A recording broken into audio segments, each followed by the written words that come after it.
cette voix qui vient du ciel et qui s'est fait entendre, mais que l'on n'entend pas. Elle sort du ciel, mais on ne l'entend pas. C'est tous les jours. Le Baal Shem Tov pose la question.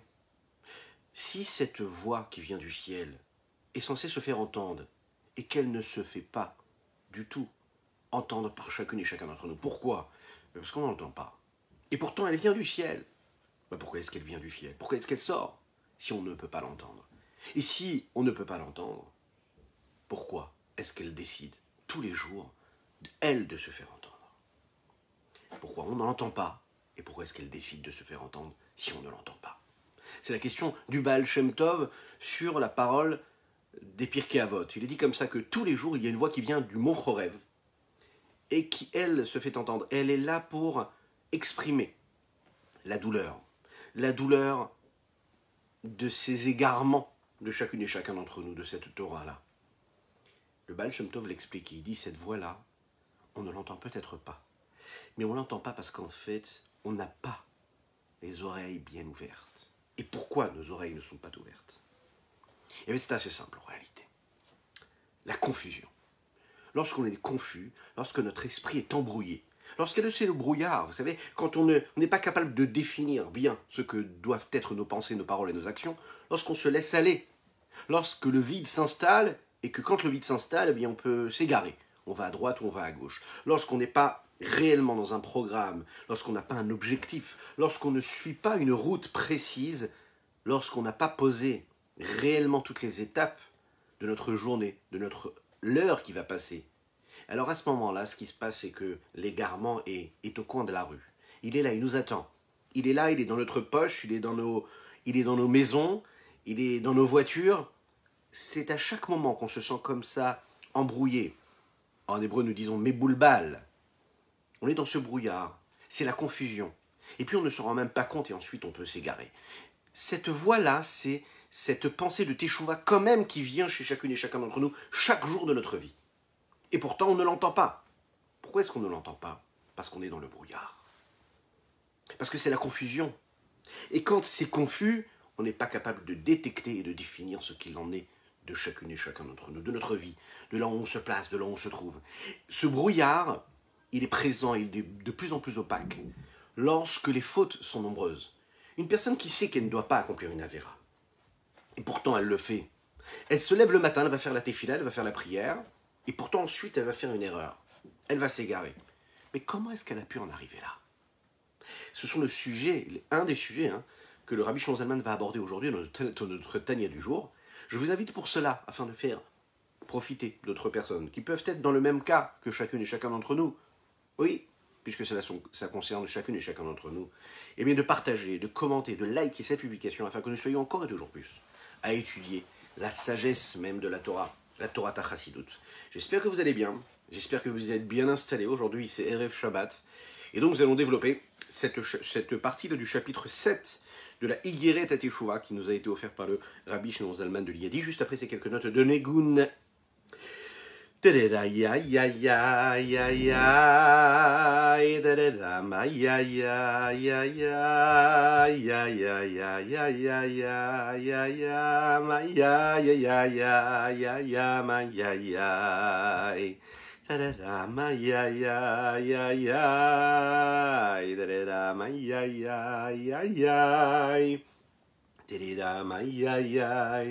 Ay da da da da da da da maya maya ya da da da da ya ya ya da da da da ya ya ya da da da da maya ya maya ya ya ya ya da da da da ya ya ya ay ay ay ay da da da da maya ya maya ya maya ya da da da da ya ya ya da da da da ya ya ya ay ay ay ay ay ay ay ay ay da da da da ay ay ay ay da da da da ay ay ay ay ay ay ay ay ay ay ay da da da da ay ay ay ay da da da da da ay ay ay ay ay ay ay ay ay ay da da da da da da da ay ay ay ay ay da da da da da ay ay ay ay ay ay ay ay ay ay ay ay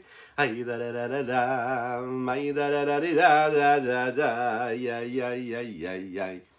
Ay ay ay ay ay, ma da da da, ay ay ay ay. Ay ay ay ay ay ay ay ay, da da da da, ay ay ay ay, ma da da da, ay ay ay ay. Ay ay ay ay ay ay ay ay ay, da da da da, ay ay ay ay.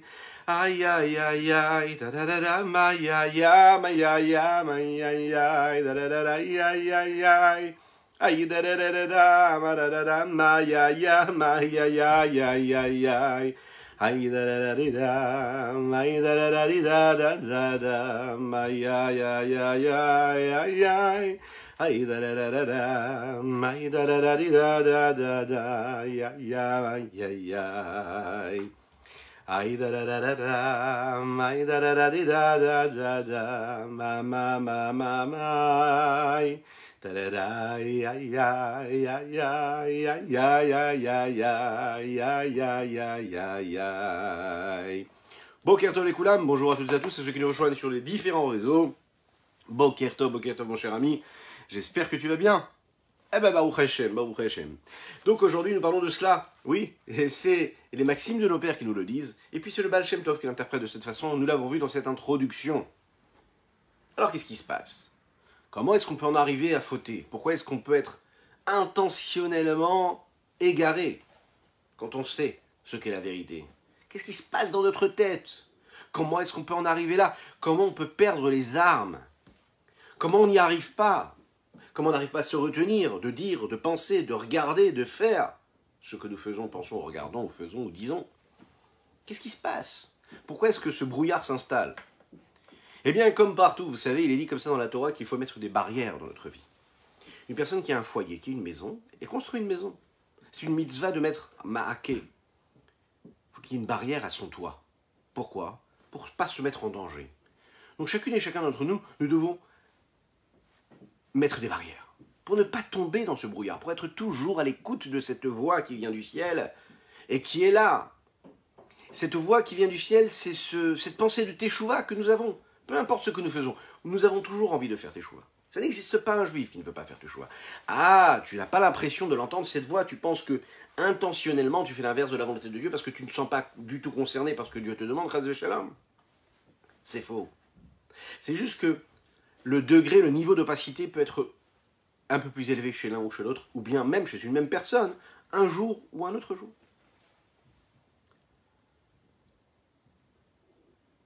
Être une personne qui n'a pas accompli des fautes qui sont si graves que cela.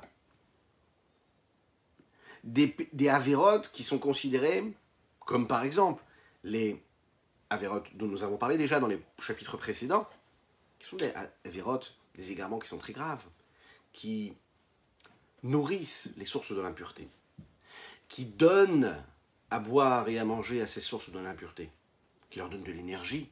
Une des avérotes si graves que cela, c'était par exemple ce que nous avons dit, la Hotzat Zera Levatela, le fait de faire sortir une semence inutilement de son corps. Il le dit ici, Ve'afim shelo avar alavon karet, v'gam lo halavon mitabi leshomaim, shehotzat Zera Levatela ou kai gavna. Même celui qui n'a pas fait une avéra si grande que cela, qui en réalité à ce moment-là a vraiment coupé le lien qu'il avait avec Akadosh Baruch Hu et la sainteté.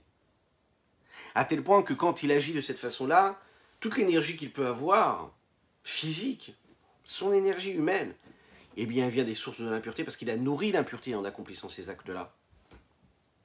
Et qui continue à vivre, peut-être techniquement, mais il est considéré comme non-vivant parce qu'il ne génère plus d'énergie positive et sainte, mais il génère de l'énergie négative, impure.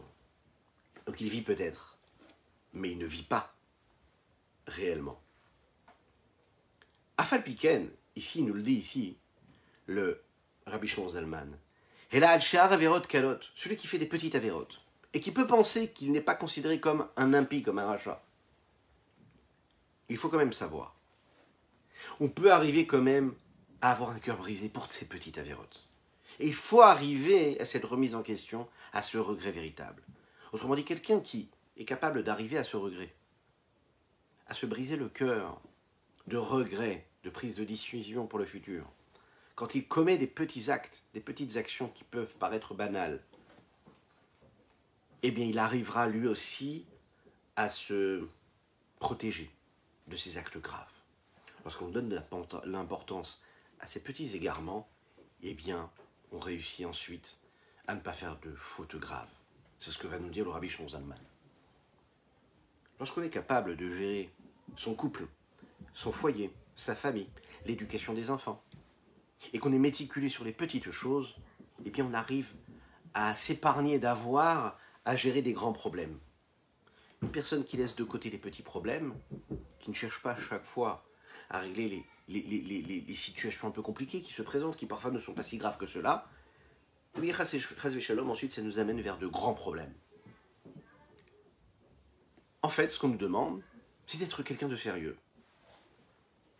Quelqu'un qui regarde un petit peu ce qu'il fait, ce qu'il pense, un petit peu ce que nous avons dit, ce comptable-là, qui fait des bilans, toujours, constamment. Mais dès l'instant où on part du principe qu'à chaque fois qu'on fait une petite avéra, quand on fait cette petite avéra, eh bien à ce moment-là précis, vous savez ce qui se passe? Eh bien, on abîme un petit peu cette âme animale. Je dirais même plus, on abîme son corps, on abîme son âme divine. Et cette âme animale, on l'utilise pour cela. Et on oublie qu'on est en train d'engendrer, de causer la suite des événements. Parce qu'elles sont en train d'abîmer l'âme et l'âme divine, chaque petite avéra a ses conséquences. Vous vous souvenez de cet exemple que nous avons donné précédemment, qui concerne cette corde-là qui nous relie à Dieu. Cette corde qui est en bas, tenue par l'homme, et à l'extrémité haute, tenue par Dieu. Et qu'à chaque fois qu'on fait une petite avéra, vous savez, il y a une petite ficelle de cette corde-là qui se coupe.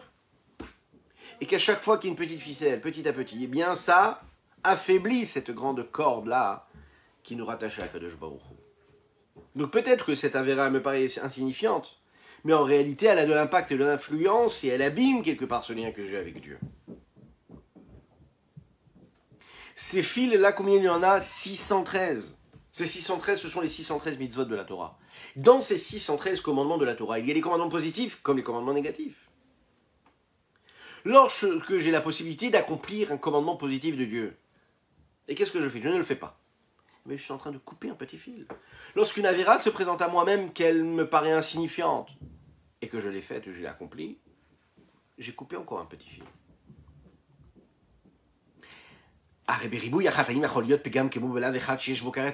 Et donc, lorsque je multiplie ces petits égarements, ces petites fautes à droite et à gauche, qu'est-ce qui se passe à la fin? Il se passe que c'est considéré comme une grande faute, un grand interdit, qui lui est passible d'une mort de Dieu ou pas. C'est-à-dire que les petits actes, les petits gestes ont des conséquences considérables lorsqu'ils sont mis ensemble l'un avec l'autre.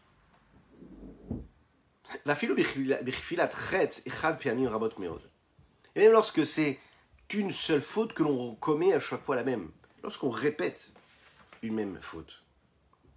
Dans l'exemple que nous avons donné de cette corde épaisse là, donc qui est constituée de 613 fils, on peut comprendre en réalité que la multiplication des fautes différentes, eh bien, s'accumule et peut permettre en réalité ensuite que cette corde-là se détache. Là, ce qu'il est en train de nous dire, Rabbi Shlomo Zalman, que même une seule faute, mais que l'on commet plusieurs fois, l'influence que peut avoir cela sur cette corde de la vie, de la vitalité qu'il y a sur l'homme, eh bien, c'est une influence en fait qui peut être subjective, qui va dépendre d'un homme et d'un autre homme, à un autre homme. Quand est-ce qu'un homme ressent vraiment ce détachement avec Dieu? Quand est-ce qu'il sent que cette corde-là ne tient plus? Quand est-ce qu'il sent que l'état d'urgence est arrivé? Quand est-ce qu'il se bouscule et qu'il se dit je dois me lever, je dois changer? Quand est-ce qu'il continue de se laisser aller ou pas? Ça dépend de chacune et chacun d'entre nous, chacun est différent. Ça dépend de notre situation, de l'endroit où on en est, de notre évolution, de notre lien que nous avons avec Dieu. Il n'y a que Dieu qui sonde les cœurs et qui le sait.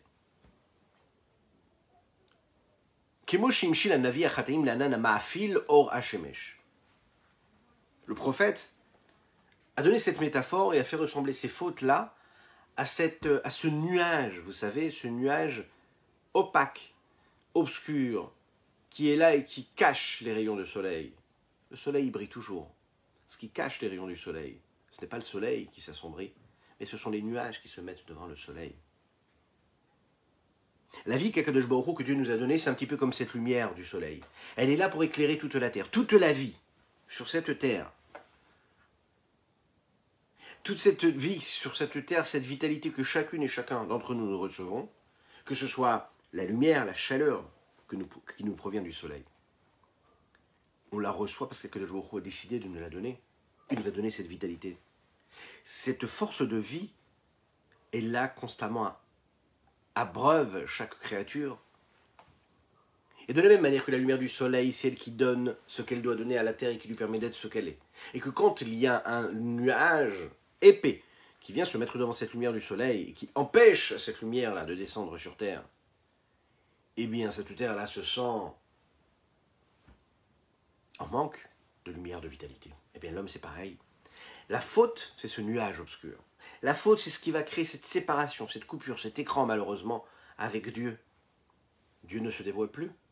Tu as créé une opacité, tu as créé un écran, tu as créé quelque chose entre Dieu et toi quand tu as fait cette faute-là. Alors en effet, la présence de Dieu, elle te paraît beaucoup plus éloignée. Tu as changé de réalité, le tzaddik, lui, c'est celui qui vit dans la réalité de Dieu, donc il n'y a pas de nuage. Donc en fait, lui, il est toujours conscient de la lumière de Dieu.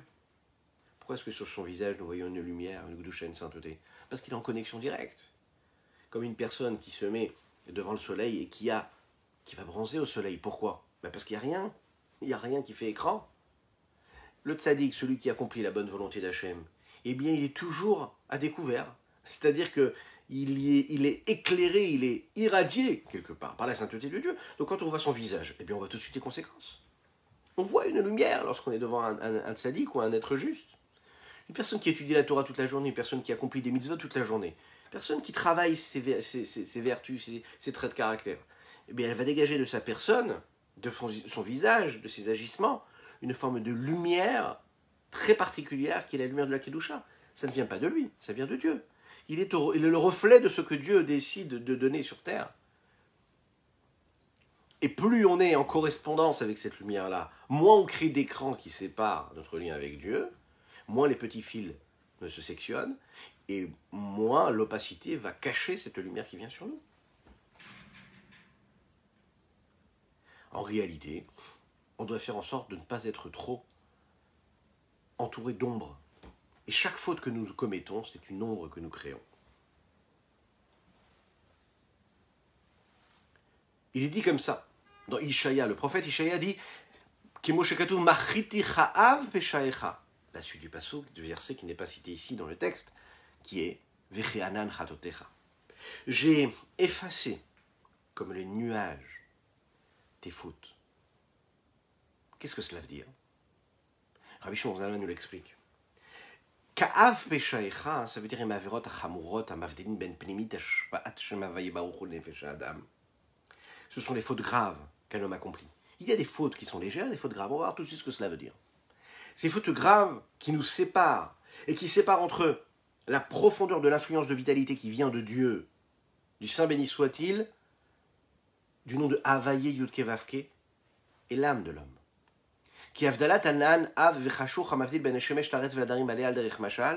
Comme la séparation qui se crée à cause d'un nuage épais qui va se séparer, et qui va être entre le soleil qui brille sur la terre et ceux qui y habitent sur cette terre-là.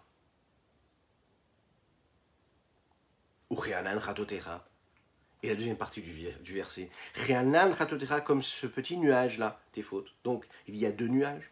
Il y a ces nuages qui sont très très épais, opaques, vraiment. Il y a ceux qui sont un peu plus légers, par lesquels on est capable de voir un reflet du soleil qui passe quand même. Là, ce sont les petites avérotes. Il les appelle comme ça, le Rabbi Shimon Zalman, Shadam Dash Be'akevav. Vous savez, ce qu'on foule, les petites fautes, toute la journée comme ça, que l'on foule de notre talon. Hamavdilim ki avdalat anankal vekalouch el derech mashal, qui eux vont séparer notre lien et le lien de vitalité qu'il y a avec Dieu, comme ce petit nuage qui est léger. Et la différence, elle se fait justement en fonction de la faute que nous sommes en train d'accomplir et des conséquences que cela va avoir. L'opacité de ce nuage-là, l'opacité de cette séparation est en fonction de la faute que nous avons commise. Et le Rabbi Shimon Zalman de continuer et de nous expliquer clairement dans les mots. Veine kemo b'mashal hazeh. Dans cette métaphore que nous avons donnée. Une personne qui décide de mettre sur sa fenêtre, vous savez, des petits écrans, des petits films comme ça, des petits rideaux. Une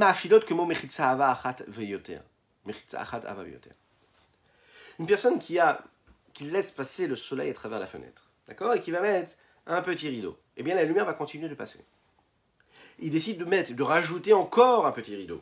Alors à ce moment-là, il amoindrit la présence de la lumière qui entre dans la pièce. Plus il va intensifier, plus il va rajouter des séparations, des petits rideaux, et moins la lumière va rentrer dans la pièce. Le fait de rajouter des multiples séparations, eh bien, c'est aussi grave, et en fait, ça a des conséquences, de manière aussi forte que si on avait mis dès le départ une séparation opaque. Un rideau beaucoup plus épais, ou un tissu beaucoup plus épais. Dans cette métaphore, on voit bien ici que les conséquences sur la lumière qui ne peut plus passer, elles sont les mêmes. Que j'utilise un matériau qui est très très épais, qui est opaque, ou que j'utilise plusieurs petites coupures, plusieurs petites tranches de tissu, par exemple, qui vont créer la même chose. Eh bien, c'est la même chose. Et kacha ou banim shal. Kacha mamash ou banim shal. Un homme, il peut se détacher de l'existence juive, il peut se détacher de sa réalité juive, de son lien avec Dieu. Il ne mange pas, il ne vit pas, il ne parle pas, il ne pense pas comme un juif. Il n'accomplit pas la Torah et les mitzvot, il s'est détaché. À chaque fois. Comment? En faisant des fautes graves, phrase Shalom, que Dieu nous en préserve. Vraiment, en se détachant complètement. Donc il a mis tout de suite un écran entre Dieu et lui. Ça peut être la même chose lorsqu'une personne qui accomplit la Torah et les mitzvot, mais à chaque fois, elle met des petits rideaux, des petites coupures, des petites séparations. Les conséquences vont être les mêmes, malheureusement. Elles vont être les mêmes parce qu'en fait, à force d'ajouter des petites avérotes comme ça, celles que l'on ne voit pas, celles que l'on ne considère pas comme importantes. Je mange kasher, je respecte Shabbat, je fais tout ce qu'il faut, mais je fais telle avéra. Une petite avéra aujourd'hui, une petite avéra demain, et toujours la même avéra parfois. Petite avéra comme ça. Eh bien, les conséquences vont être aussi fortes que si c'était une personne qui faisait une vraie avéra grande, forte, celle qu'on aurait honte de mettre sur le fronton de notre porte. Les conséquences sont les mêmes. Celles de nous détacher d'Akadosh Baruch Hu.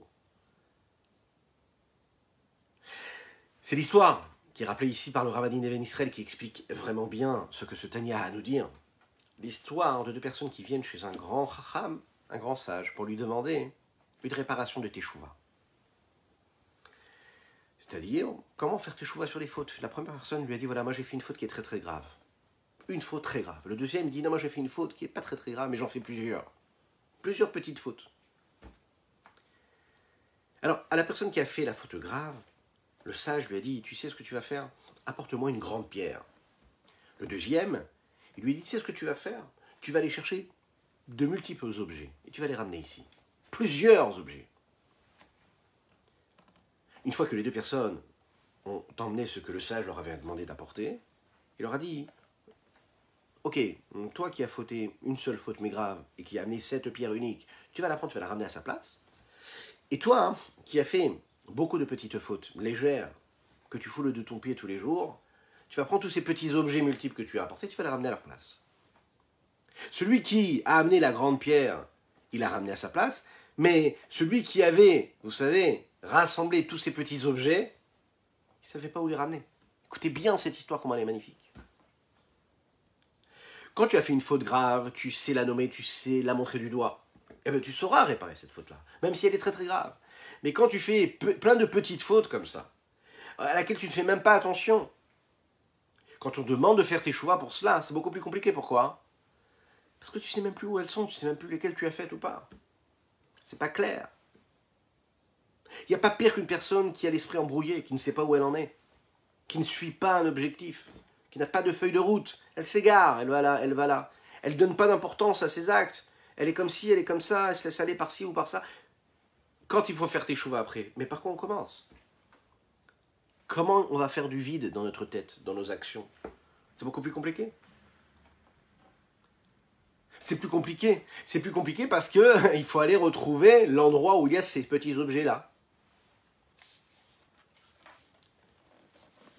Au Mikol Sheken, le Rabbi Shlomo Zalman nous le dit ici, et à plus forte raison.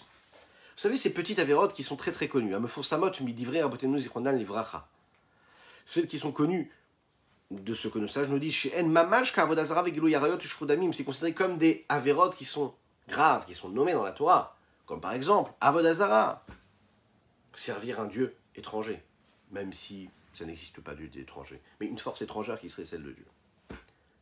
Une personne qui aurait des agissements de débauche, une personne qui tuerait, vraiment qui verserait du sang, ce sont des avérotes qui sont graves. Et regardez ce qu'il nous dit le Rabbi Shlomo Zalman ici, c'est basé aussi sur ce que disent le Rambam, etc., le grand Chachamim, le grand sage. Des petites avérotes qui nous paraissent insignifiantes, comme par exemple, Kemo ha'alamat ha'im min tzedaka, le fait de cacher, de voiler ses yeux de la tzedaka. Il y a une personne qui passe, qui demande la tzedaka, et puis moi je vais à gauche, ou je vais à droite, je bifurque. Je fais comme si je n'ai pas vu. Je me cache les yeux, je me voile la face. Lorsque tu ne vois pas la souffrance de l'autre, lorsque tu n'es pas capable de voir sa difficulté, la Torah nous dit c'est aussi grave que d'aller se prosterner devant une statue, ou bien d'aller verser du sang. Aussi grave. Ça nous paraît insignifiant. Qu'est-ce que j'ai fait? J'ai juste pas donné une pièce à la tzedaka. Qu'est-ce qu'il y a? Ah non, tu as voilé tes yeux, tu n'as pas vu celui qui en avait besoin. Tu es considéré comme cela. C'est une faute qui est aussi grave. Comme il est dit, Ishamer lecha pen yedavar im levavecha beliyal. Ou beliyal yoved avodah helenim. Celui, fais attention, il te dit le texte dans des varim. Tout ce qui se passe dans ton cœur qui te paraît insignifiant, ça peut être quelque chose qui a des conséquences qui sont très très graves. Beliyal ici, ça veut dire que tu peux être considéré comme quelqu'un qui fait avodah zara. Celui qui se voile les yeux de la tzedaka, dans le texte, il est appelé comme quelqu'un qui fait avodah zara. Chazve shalom. Ve'amesaper bignut ravero, écoutez bien ça, celui qui dit des mauvaises choses sur son prochain. Il a shonara, c'est considéré comme le lachonara, qui lui, quoi? Ashekula ka avodah zara ve'gilou yaralo tushfiru damim. La shonara, c'est considéré comme quoi? Comme faire avodah zara, comme verser du sang, ou comme avoir des rapports interdits. Vous imaginez un petit peu la conséquence quand on dit quelque chose de négatif de son prochain. Vechola koes, le texte nous dit dans la Gemara Shabbat, tout celui qui se met en colère, alors, à nos yeux, être au Avodah Zara, rentrer dans un endroit où on n'a pas le droit d'aller, ou verser du sang, ou commettre des rapports interdits, on se dit, mais c'est pas possible, c'est impossible, c'est quelque chose de très très grave. Je ne peux pas commettre une chose pareille. Ça nous paraît très très grave. Par contre, se mettre en colère, malheureusement, on peut se mettre en colère. Rabbi Shlomo Zalman nous rappelle ici, il nous dit, sache que quand tu te mets en colère, c'est pareil. Kehilou, Oved, Avodah Zara, c'est considéré comme si que tu faisais Avodah Zara, tu t'es mis en colère. Vemi shesh bo gasut haruach. Ah, on continue, la liste est longue, attention, hein. Les Chachamim nous disent comme ça, dans la Gemara Sota, le Talmud dit, celui qui a gassut haruach, ça veut dire qu'il a une forme de grossièreté, manque de finesse, quelqu'un qui est vraiment grossier, qui se sent exister. Il est dit comme ça qu'Akadosh Baruch Hu et lui ne peuvent pas habiter au même endroit, ne peuvent pas résider au même endroit, pas possible. Dans le Talmud, il y a beaucoup, v'chayanot rabot bagemara, beaucoup d'exemples, en fait, qui concernent des petites avérotes, des petits agissements, des actes et des moments de vie qui nous concernent toutes et tous, que nous vivons tous les jours dans notre vie, et qui sont courantes. Et on les transgresse tous les jours. Elles font du mal à notre âme, comme les grandes fautes à nos yeux. Et le plus que tout, le Talmud Torah Keneget Kulam, l'étude de la Torah, cela correspond à tout. Ça veut dire que le fait de ne pas étudier la Torah, c'est encore plus grave que tous. C'est-à-dire que le fait de ne pas étudier la Torah, c'est pas seulement une avéra sur lesquelles on aura une punition. Il y a dans cette avéra des conséquences très très graves qui concernent toutes les autres mitzvot. Parce que tant qu'un homme il a un lien avec la Torah, il a la possibilité de réparer ce qu'il a fait comme mauvaise action. Celui qui a perdu ce lien qu'il avait avec la Torah,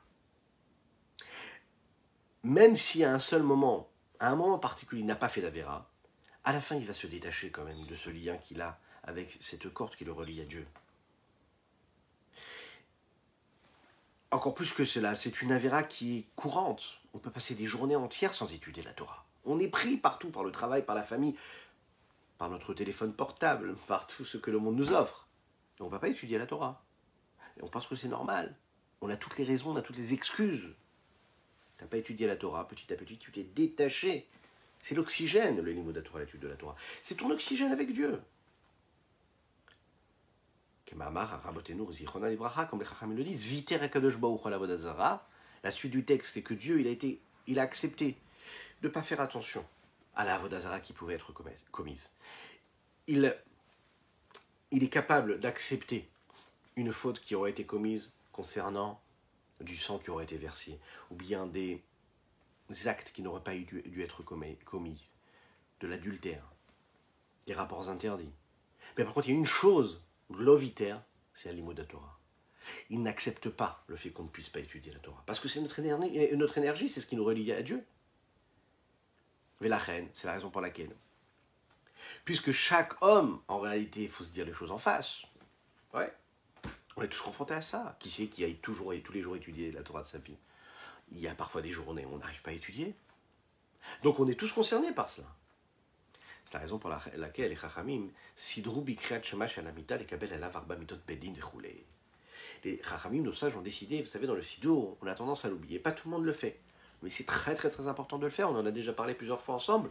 Ce moment de bilan que l'on fait tous les jours, au moment du Kriyat Shema chez Alamita. Il y a la tfila de Shacharit, il y a la tfila de Mincha, et il y a la tfila de Harvit. Mais il y a aussi la tfila de Kriyat Shema chez Alamita. Lire les schémas et quelques psaumes avant, après, un texte dans lequel nous demandons pardon pour nos fautes, tous les jours que nous disons juste avant d'aller dormir. C'est un texte qui est très très important. Et dans ce texte, il y a un Yiratson dans lequel on demande à Kadosh Baruch Hu de nous pardonner, d'expier toutes nos fautes, qui peuvent correspondre à toutes ces punitions célestes. Et quand on les énumère, eh bien, on fait référence à toutes ces fautes, et de cette façon, on demande à Kadosh Baruch Hu de nous pardonner de cela. Milevad, mis à part le fait que chacun doit avoir, chez Al-Piasod, d'après la Kabbalah nous dit que, vous savez, les quatre lettres du nom de Havaï, Yud Ke Vav Ke, ont des conséquences sur notre vie, puisque nous l'avons dit, c'est elles qui sont les sources d'énergie. Et lorsque l'on accomplit des fautes qui correspondent aux 4 morts célestes, qu'il peut y avoir, pas seulement célestes d'ailleurs, mais 4 morts, 4 punitions qu'un homme peut recevoir quand il accomplit ces fautes-là, eh bien il abîme une des lettres du nom de Havaï, Yud Ke Vav Ke. Le fait de demander pardon, quelque part, on répare un petit peu, on demande à Kadosh Baruch Hu de faire en sorte que c'est comme si que nous avions reçu cette punition-là, puisque nous avons abîmé une des lettres du nom de Dieu, Yud Ke Vav Ke. Comme il est dit là-bas, dans la Kabbalah, Kol hapogem ba ot Yud shel Shem Havaï ki lo yitraev skila. Tout celui qui a abîmé cette lettre Yud du Yud Ke Vav Ke du nom de Dieu, c'est comme si qu'il avait reçu cette punition-là, qui était la punition de Sekila. V'hapogem ba ot E ki lo yitraev serefa. Celui qui a abîmé la lettre E en faisant telle ou telle faute, eh bien, il a engendré cette obligation-là de recevoir cette peine-là qui est considérée comme srefa. Celui qui baot vav qui lun chayev ereg, et celui qui a abîmé la lettre vav du nom de Havaï Yud Ke Vav Ke, lui, c'est comme si considéré comme si qu'il avait reçu cette mort qui est considérée comme la punition de ereg. Ve baot e acharona qui lun chayev reneg. Et celui qui a abîmé la dernière lettre du nom d'Havaï Yud Ke Vav Ke, le E, le dernier E, et lui, c'est comme si qu'il avait été considéré comme si qu'il avait reçu cette punition qui est appelée Chenek. On précise bien tout dans ce Kriyat Shema chez Alamita. Et il dit comme ça, Vemevetel Kriyat Shema, par exemple, une personne qui doit dire le Shema tous les jours. C'est une mitzvah de dire le Shema tous les jours. Maintenant, on n'a pas dit le Shema tous les jours. Eh bien, il faut savoir que Pogem Baot Yud, on a abîmé la lettre Yud. C'est très très grave. On peut se dire, oh, mais c'est pas grave, je vais aller le schéma, je le dirai demain. Pas du tout, tu as abîmé la lettre Yud, Ke Vav Ke, la lettre Yud du nom de Dieu. Ça a des conséquences considérables. Vetfilin, Baot E. Et celui qui ne met pas les téfilines alors qu'il pourrait les mettre. Pas quelqu'un qui ne sait pas, qui ne connaît pas, qui n'a pas. Non, quelqu'un qui sait, qui les a, il les a dans le placard. Je dis, mais c'est pas grave, je mettrai un autre jour. C'est considéré comme quoi? Comme une personne qui a abîmé la lettre E, la deuxième lettre du nom de Havaï, Yud Ke Vav Ke. On peut dire quelque part et l'expliquer, c'est très simple, c'est pas juste de la Kabbalah comme ça. il y a des conséquences réelles. Quand vous mettez les téphilines, vous les mettez sur la tête. La tête, c'est quoi? C'est le cerveau, c'est l'intellect. Qui considérait quoi? Comme la séphira de Bina. Et la première lettre du nom de Havaïe, le E, le premier E, je veux dire la deuxième lettre, mais le premier E du nom de Havaïe Yudke Vavke, correspond justement à cela, à cette séphira-là. Et puis on l'a laissé comme ça de côté, on s'en est pas servi, on ne l'a pas irrigué, on ne l'a pas nourri. Donc on l'a abîmé. Si on l'a abîmé, eh bien, on est puni pour cela. Vetzitzit, Baodvav, celui qui a la possibilité de mettre les tzitzit et qui a l'obligation de mettre les tzitzit et qui ne met pas les tzitzit et ne porte pas les tzitzit. Alors à ce moment-là, il a aussi des conséquences. Il est dit comme ça dans les textes, vous verrez les tzitzit et puis vous vous souviendrez de toutes les mitzvot. On ne met pas les tzitzit. Eh bien, ça correspond à cette lettre Vav que nous avons abîmée, qui, elle, cette Vav-là, ces Vav correspondent aux séphirotes, aux différentes vertus, aux différentes forces qui permettent l'émanation même de cette divinité, de cette force de l'infini qui nous nourrit, chacune et chacun d'entre nous. Une personne maintenant avait tefila, et celui qui a la possibilité de faire la tefila, qui ne fait pas la tefila, alors à ce moment-là, il a abîmé la lettre E, la dernière lettre E du nom de Dieu, Yud Vavke. On peut le dire, on peut l'expliquer de cette façon-là, que puisque la tefila, c'est un mouvement qui vient du bas vers le haut, l'homme qui prie, il se dirige, et il dirige sa prière vers le haut, du bas vers le haut. L'expression même de ce qui est dit par la dernière séphira qui est appelée la Malchut, qui correspond au dernier E du nom de Yud Vavke, du nom de Dieu, comme le dit David Ameller, Vahani tefila. Et moi, qu'est-ce que je suis? Je suis la tefila. On exprime ce lien que nous avons avec Akadosh Baruch Hu par la tefila. Chaque personne peut, celui qui met sa tête, il pourra apprendre et comprendre comment chaque faute a des conséquences et engendre quelque chose sur une des lettres du nom de Yud Vavke. Que ce soit en n'accomplissant pas une mitzvah positive qui se présente à nous, ou que ce soit en, malheureusement, faisant l'inverse de la volonté de Dieu, en accomplissant un commandement négatif. Ou bitul la Torah, bitul Torah keneged kulam. Et il termine avec ces mots-là, le Rabbi Shlomo en lui disant, pire que tout, c'est quoi? C'est de ne pas étudier la Torah. D'avoir une minute, d'avoir une seconde, d'avoir une heure devant soi, d'avoir une journée, d'avoir un mois qui passe et de ne pas étudier la Torah. Le fait de ne pas étudier la Torah, les conséquences de détachement et d'égarement sont considérables. C'est la raison pour laquelle ici il nous a donné une technique, le Admorazaken. Il nous conseille d'être tous des experts comptables, de faire des bilans tous les jours, de se poser des questions, de se demander où est-ce qu'on en est. Où est-ce qu'elle en est notre vie? Est-ce qu'on est capable d'entendre cette petite voix qui a des envies de teshuva? Ou est-ce que même cette petite voix qui a envie de retourner vers Dieu, on ne l'entend plus? Quand on ne l'entend plus, c'est parce qu'on est trop dans le brouillard. L'opacité du nuage qui s'est installé entre nous et Dieu est tellement grande qu'on ne voit même plus la lumière. Et quand on ne voit plus la lumière, on ne voit pas que cette lumière-là, elle est trop légère, elle n'est pas assez importante. Il faut être capable d'entendre cette petite voix en nous. Et cette petite voix, on l'entend tous les jours. Elle se fait entendre. Elle se fait entendre parce qu'elle vient du ciel et Dieu, il est là et il pleure pour chacun et chacune d'entre nous. Le problème, c'est que moins on est dans cette sainteté-là, moins on est capable d'être à l'écoute de cette voix-là. Mais cette voix-là, nous l'avons chacune et chacun d'entre nous. Il n'y a personne qui peut être totalement détaché, qui est totalement détaché de Dieu. Il y a cette petite voix. Travaillons, œuvrons pour faire en sorte que ce nuage-là qui nous sépare de ce Akadosh Baruch Hu, de ce Dieu du Saint des Saints, puisse s'estomper petit à petit, s'évaporer. Que Dieu fasse que nous puissions vivre un bon Shabbat, Shabbat Shalom U'Mevorach. Je vous invite à partager, à liker, à commenter cette publication afin que nous soyons toujours plus à étudier notre Sainte Torah. Je vous souhaite un excellent Shabbat dans la joie, la sérénité, la tranquillité et puis dans la sainteté. À bientôt.